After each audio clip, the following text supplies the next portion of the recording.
नमस्कार, मैं हूं मीनाक्षी और टॉक टाइम विद मीनाक्षी के इस एपिसोड में आपका बहुत बहुत स्वागत है। योग आज का हमारा विषय है। योग के बारे में हम सभी जानते हैं, हमारे भारत की प्राचीन परंपरा है और योग जीवन के लिए बहुत ही आवश्यक है। योग को देश विदेशों तक पहुंचाने में और उसका प्रचार प्रसार करने में पतंजलि योग समिति का बहुत बड़ा योगदान रहा है। पतंजलि से जुड़ी हुई एक व्यक्ति आज हमारे साथ में यहाँ मौजूद है। हम उनसे बात करेंगे योग के बारे में, भारतीय शिक्षा बोर्ड के बारे में और बहुत सारी गलत धारणाएं जो योग के विषय में हैं उसके बारे में भी स्पष्टीकरण हम उनसे लेंगे। आज हमारे साथ में हैं विद्दू कचोलिया जी, जो महिला पतंजलि योग समिति की राज्य कार्यकारिणी है, एक समर्पित शिक्षिका हैं और उन्होंने वैसे तो साइंस में ग्रेजुएशन किया है और इसके अलावा मुंबई विश्वविद्यालय से उन्होंने योग के एडवांस डिप्लोमा किया है और भगवद गीता की समर्पित शिक्षिका भी है और उनका संपूर्ण जीवन योग के लिए समर्पित है। आज हमारे साथ हैं, हम उनसे बात करेंगे, हम उनसे पूछेंगे योग के बारे में बहुत सारे स्पष्टीकरण और ख़ासकर भारतीय शिक्षा बोर्ड जो पतंजलि द्वारा यहाँ पर शुरू किया गया है उसके बारे में बहुत सारे सवाल हैं हमारे पास जो हम उनसे पूछने जा रहे हैं। चलिए स्वागत करते हैं आज की हमारी खास मेहमान विद्दू कचोलिया जी का। नमस्ते विद्दू जी। नमस्ते। तो जैसा कि मैंने कहा कि आप काफ़ी सालों से योग से जुड़ी हुई है, 20 साल, राइट? बिल्कुल 20 साल। तो योग में आपका आगमन कैसे हुआ, मतलब कैसे आपको डेवलप हुआ मन में आपके कि भाई योग ज्वाइन करना है और योग से जुड़ना है? कोई ऐसे वाकया हुआ था या? नहीं, बिल्कुल बिल्कुल। हाँ, आपने प्रश्न बिल्कुल सही किया कि जैसा कि सामान्य व्यक्ति कोई तकलीफ आती है तो हाथ पांव मारता है, तो एलोपैथिक ने कहीं आराम नहीं दिया। मेरी स्पाइन में तकलीफ हुई थी, कमर में। अच्छा। हाँ, तो इधर उधर बहुत किया इसकी रेमेडीज़, परंतु एक मेरी फ्रेंड है स्वाध्याय परिवार की एक मोटा बहन, उन्होंने बताया कि यहाँ भारतीय योग अहमदाबाद में, जब मैं अहमदाबाद थी, भारतीय योग संस्था की योग कक्षा चल रही थी एक गार्डन में। अच्छा। आप वहाँ जाइएगा, आपको ज़रूर आराम मिलेगा। अच्छा। तो मरता क्या नहीं करता क्योंकि सुबह का समय उठ के जाना तो थोड़ा सा कठिन था, परंतु गए, नियमितता से गए, तो कुछ ही दिनों में मुझे कमर में आराम मिला। क्या बात है। और देखो, ये तो एक हम सुनते हैं बात तो उसका असर अलग होता है, परंतु जब मैंने अपने शरीर पे उसके अनुभव किया तो मेरा उसके प्रति एक रुचि खड़ी हो गई कि अब तो इसको योग को कुछ जानने का है, कुछ अधिक जानने का।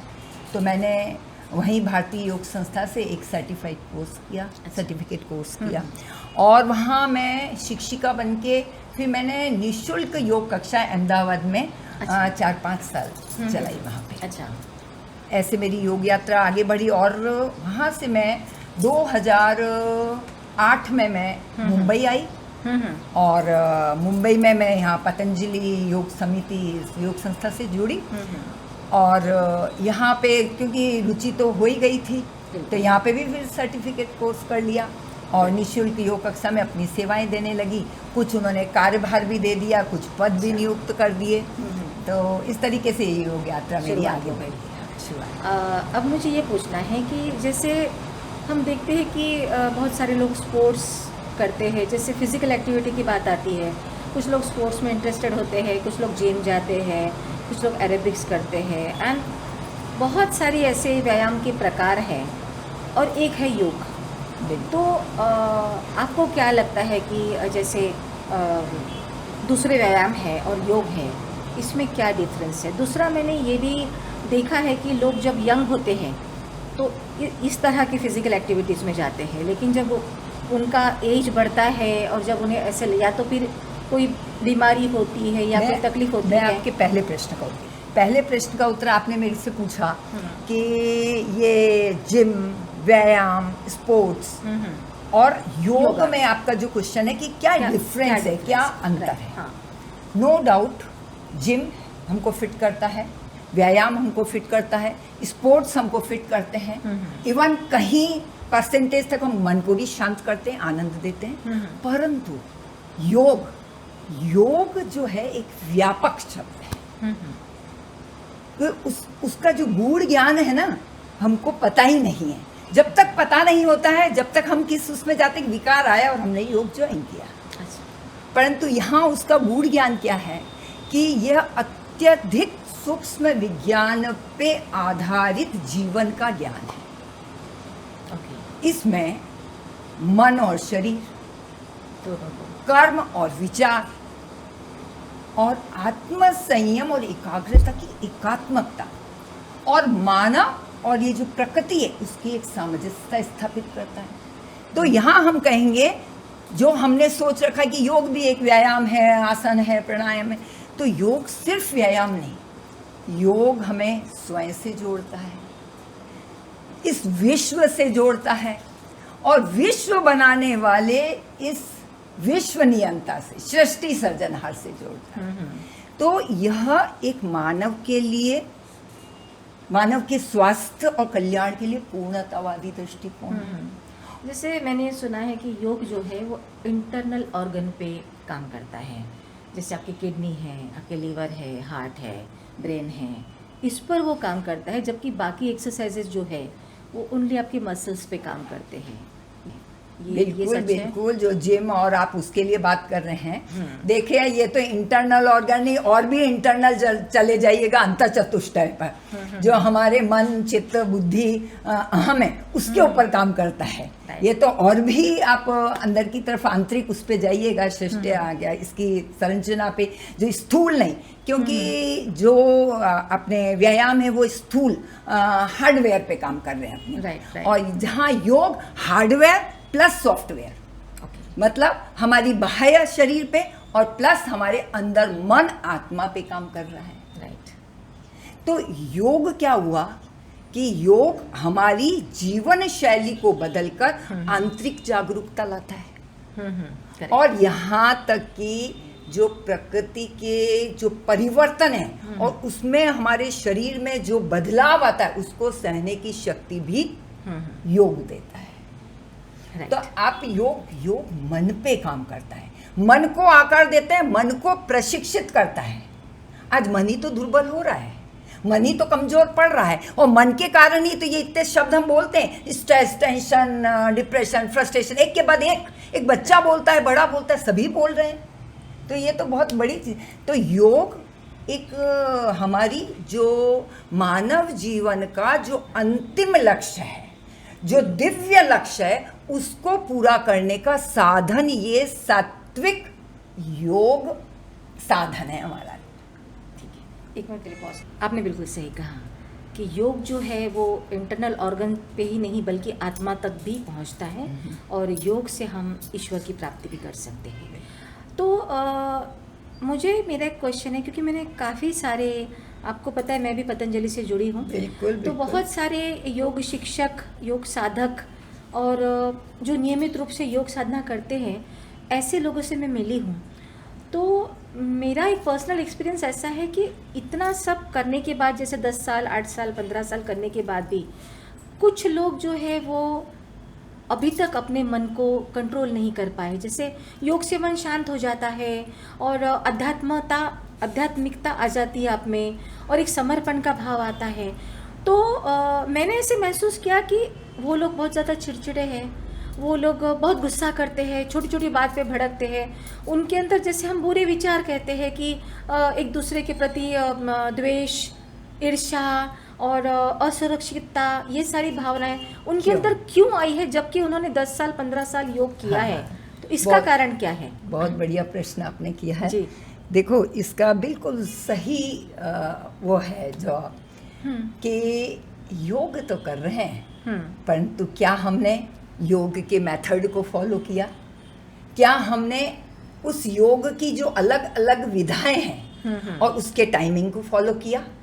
क्या हमने उसकी कंटिन्यूटी को फॉलो किया, सातत्यता को? क्या हमने उसकी एकाग्रता से हमने वह काम किया?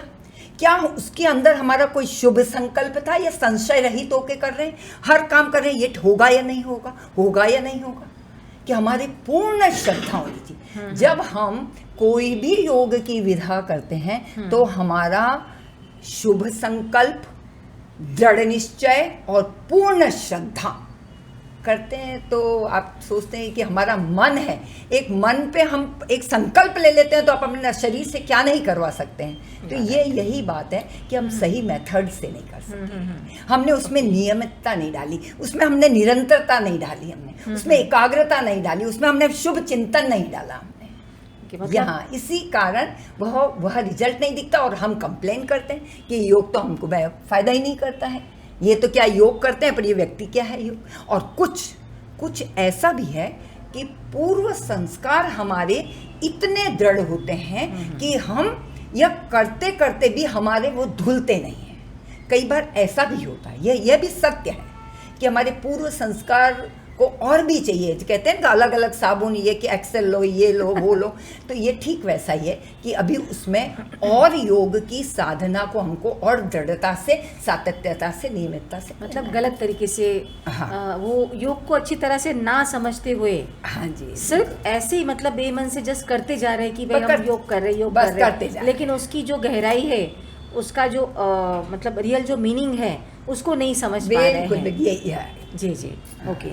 अगला प्रश्न मेरा ये है कि जैसे मैंने पहले प्रश्न में भी कहा था कि जब लोग यंग होते हैं तभी स्पोर्ट्स या फिर जिम या इस तरह की एक्टिविटी करते हैं, जब एक उम्र पार कर लेते हैं उसके बाद वो जाके योग साधना की तरफ बढ़ते हैं, या फिर कोई बीमारी हो जाती है जब डॉक्टर कहता है कि अभी आपको योग करना पड़ेगा, तो ऐसे जाते हैं। तो मतलब योग के लिए लोगों की क्या गलत धारणा है कि बहुत सारे लोग मुझे ये कहते, जब मैं योग की बात करती हूँ तो कहते कि वो तो बुढ़ापे में करेंगे, जब उम्र हो जाएगी, जब कोई दूसरा काम नहीं कर पाएंगे तब जाके योग करेंगे।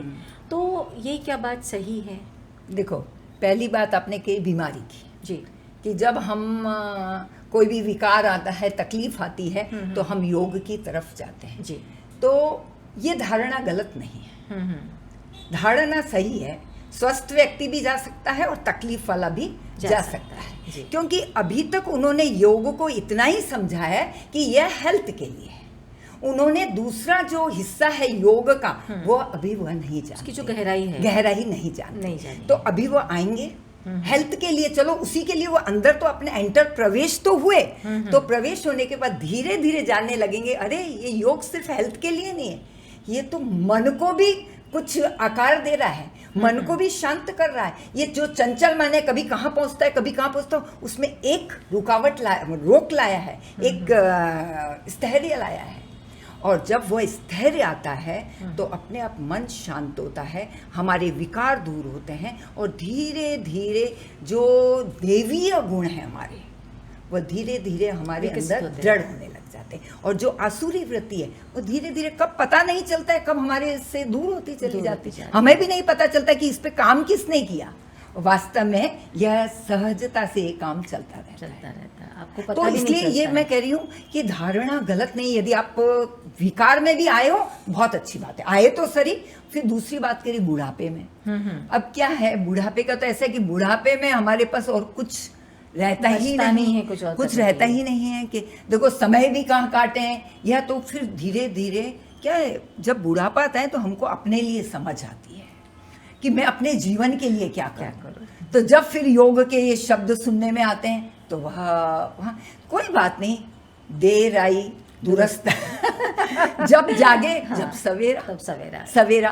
तो इसलिए मैं तो सोचती हूँ कि आप बुढ़ापे में आए तो सही, आपने इस जीवन में कार्य तो शुरू कर दिया ना योग का, फिर अगले जन्म में फिर उसी से कंटिन्यूटी होगी जी। तो मतलब ये जो धारणा है लोगों की कि एक उम्र होने के बाद ही योग करना चाहिए, ये गलत है। किसी भी उम्र में आप योग की शुरुआत कर सकते हैं। ओके, ठीक है। अभी मैंने सुना है कि जैसे हमारा ICSE बोर्ड है, SSC बोर्ड है, उसी तरह से पतंजलि की ओर से भारतीय शिक्षा बोर्ड की शुरुआत हुई है। तो ये कितने साल हुए इसे शुरू होके, और ये कितने स्कूलों में ये लागू हुआ है? देखो ये प्रश्न पूछ के तो मेरे मन को आपने खुश कर दिया क्योंकि मैं मुंबई से रिप्रेजेंटेटिव हूँ भारतीय शिक्षा बोर्ड की। क्या बात है। तो ये सौभाग्य मुझे मिला है जी। तो अभी ये 2023 ज़्यादा समय नहीं हुआ है। 2023 में भारत सरकार ने, माननीय नरेंद्र मोदी जी ने भारतीय शिक्षा बोर्ड की अनुमति दी। अच्छा। उसको मान्य करा उन्होंने। और इस पे जो कठिन जो परिश्रम था 10 साल से, वह परम पूजनीय स्वामी रामदेव जी का, वो 10 साल से इसकी पृष्ठभूमि बनाई और हमारे माननीय नरेंद्र मोदी जी ने 2023 में इसको मान्य करा बोर्ड को। अच्छा। अब इसकी वैधानिकता नहीं, मुझे वही पूछना था कि जैसे अभी ICSE बोर्ड है, SSC बोर्ड है और भी बोर्ड्स है, तो उसकी तरह मतलब ऑफिशियली ये जो भारतीय शिक्षा बोर्ड है ये प्रमाणित है? बिल्कुल बिल्कुल बिल्कुल। अच्छा। मान्य है। ओके। देखो मैं इसकी पहले तो रूप में जाती हूँ कि इसकी आवश्यकता क्यों पड़ी। हाँ। भारतीय शिक्षा बोर्ड की, तो भारतीय शिक्षा बोर्ड की कि किसी भी राष्ट्र की उन्नति का आधार शिक्षा व्यवस्था है। बिल्कुल सही। और ये भारतीय शिक्षा बोर्ड का जो दिव्य लक्ष्य है वह है राष्ट्र को आत्मनिर्भर बनाकर, देखिएगा, राष्ट्र को आत्मनिर्भर बनाकर पुनः हमारे राष्ट्र को परम वैभवशाली विश्व पद पर प्रतिष्ठित करना, यह दिव्य लक्ष्य है उसका। मतलब हमारी जो भारतीय संस्कृति है उसको ज़्यादा इम्पोर्टेंस दी है इस शिक्षा पद्धति ने, इस प्रणाली ने, क्योंकि भारत का इतिहास बताता है कि भारत ने सभी क्षेत्रों में विश्व का नेतृत्व किया है जी। इसलिए हमको पुनः उस जगह पर विश्व गुरु बनाना है इस भारत देश को। और ये शिक्षा के बिना यह क्रांति यह नहीं पॉसिबल है।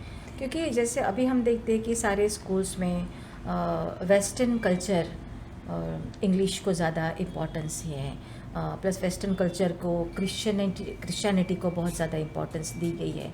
हमारे इंडिया के कम से कम 80% स्कूल्स जो है वो क्रिश्चियन मिशनरी के द्वारा संचालित है, तो जिससे हमारी भारतीय संस्कृति को दबाया जा रहा है।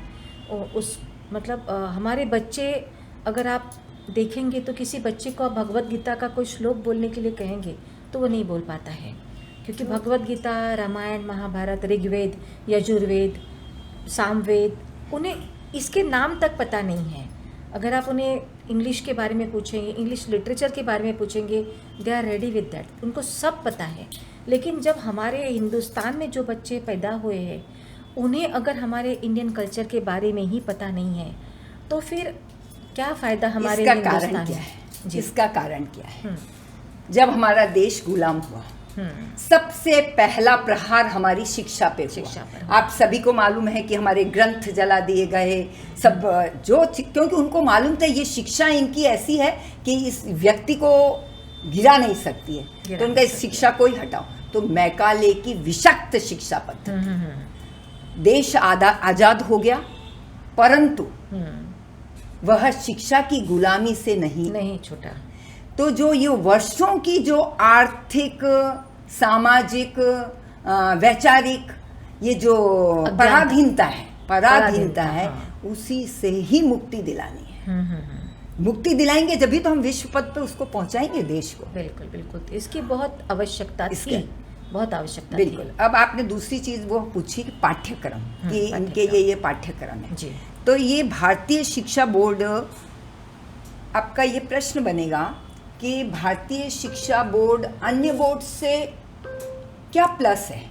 तो इसका पाठ्यक्रम क्या है? इसका मतलब किस तरह से, मतलब बाकी बोर्ड से इसका पाठ्यक्रम अलग क्या है?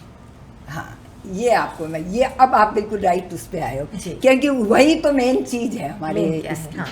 तो अब पाठ्यक्रम की विशेषता में एक एक पॉइंट, काफ़ी सारे पॉइंट्स हैं पाठ्यक्रम की विशेषता समझने के लिए। तो सबसे पहला पॉइंट है कि भारतीय शिक्षा बोर्ड है क्या?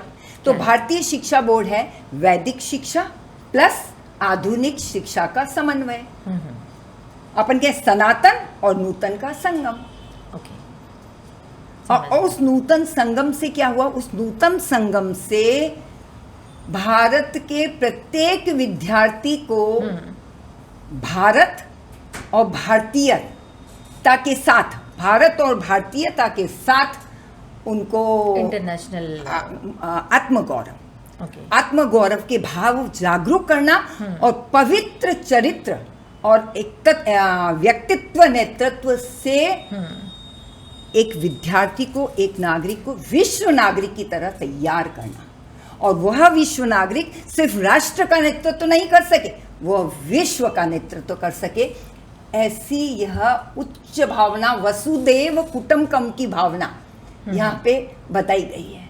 अब आपका जो प्रश्न था मैं उस पर आती हूँ कि पाठ्यक्रम, तो मैंने बोला कि वैदिक शिक्षा, तो वैदिक शिक्षा में क्या आएगा, जैसे आपने बताया कि वैदिक शिक्षा में आएगा हमारी वेद, उपनिषद, गीता, पुराण, गुरु ग्रंथ साहिब, जैन दर्शन, बौद्ध दर्शन, इन सभी के ज्ञान तत्व इस भारतीय शिक्षा बोर्ड के पाठ्यक्रम में समाहित हैं। फिर दूसरा प्लस पॉइंट है कि यहाँ की आधुनिक शिक्षा, मैंने कहा उसी से ब्लेंड किया है। तो जो आधुनिक शिक्षा है उसमें क्या है, कंप्यूटर है, रॉबोट साइंस है, आर्टिफिशियल इंटेलिजेंस है, एनालिसिस डेटा है, एनालिसिस फॉर्मेटिंग है, और जो भी नूतन अनुसंधान, जो टेक्नोलॉजी, साइंटिफिक टेक्नोलॉजी वो ऐड है। तो ये भारतीय शिक्षा बोर्ड में दोनों चीज है।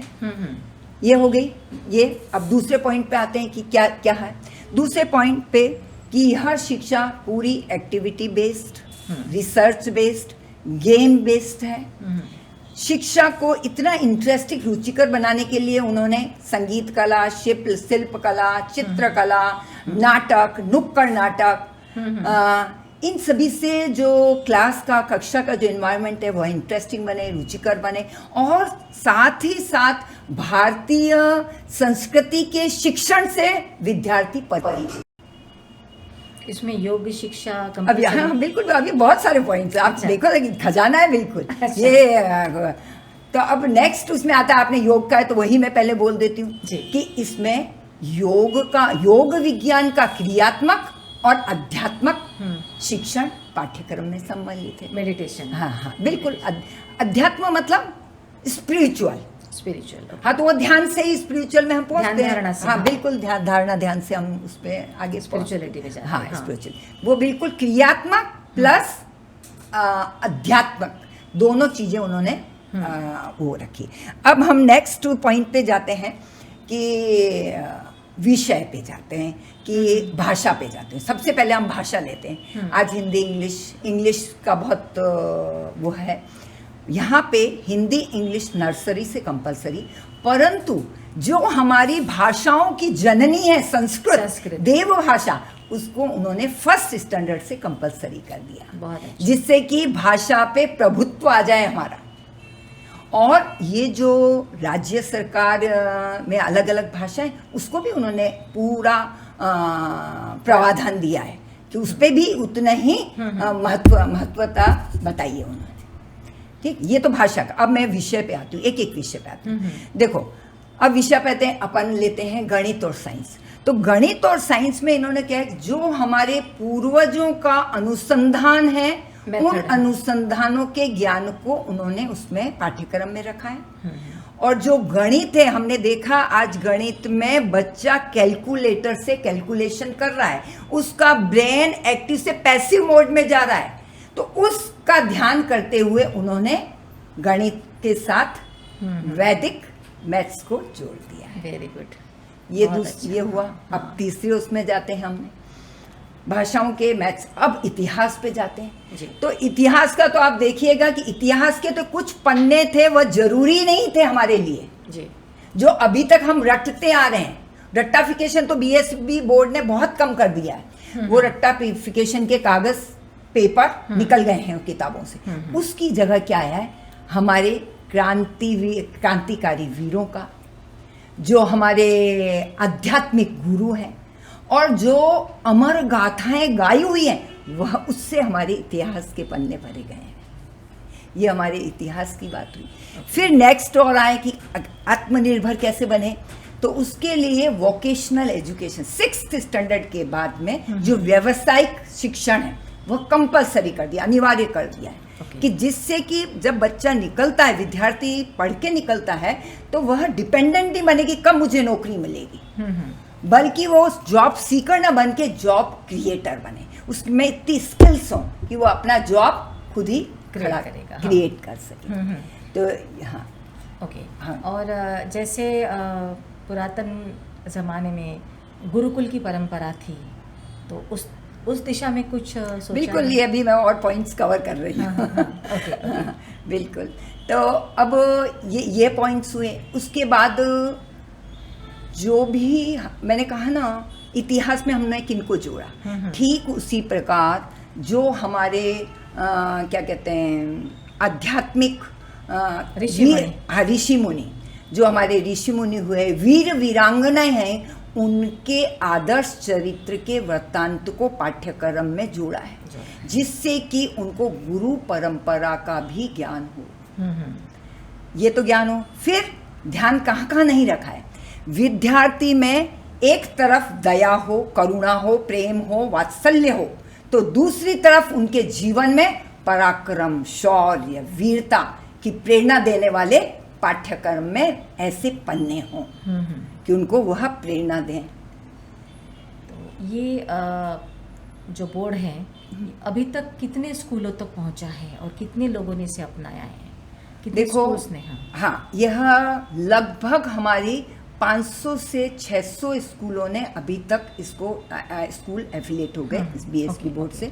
पर अभी हमारे मुंबई में सिर्फ एक स्कूल ही, थाने में है एक स्कूल, वही एक्सेप्ट किया है, वही। तो उन्होंने ऑप्शन में रखा है जैसे स्टूडेंट को कि या तो आप एसएससी बोर्ड में जा सकते हैं या फिर भारतीय शिक्षा बोर्ड में जा सकते हैं, ऐसा ऑप्शन रखा है या इट इज कंपल्सरी? नहीं, व्हाट कंपल्सरी, इसका प्रश्न मैंने अगर आप इस स्कूल में एडमिशन लेते हैं तो आपको भारतीय शिक्षा बोर्ड से ही एग्जाम देना पड़ेगा। हाँ, वो कंप्लीट भारतीय शिक्षा बोर्ड, कंप्लीट वह भारतीय शिक्षा बोर्ड से। अभी तक सिर्फ एक ही स्कूल में हो अभी पाया तक है। एक ही स्कूल मुंबई में है। हाँ। यहाँ तो अभी देखिए जो क्रिश्चियन स्कूल्स है वो तो इस पद्धति को नहीं मानेंगे। देखो, ये तो बहुत क्रांतिकारी एक आंदोलन है। पहले तो हम अभिभावकों को, हम जितने भी नागरिक हैं उसके इस भारतीय शिक्षा बोर्ड के लिए पहले जागरूकता आनी चाहिए, समझ आनी चाहिए, तो हम उसका विरोध नहीं करें।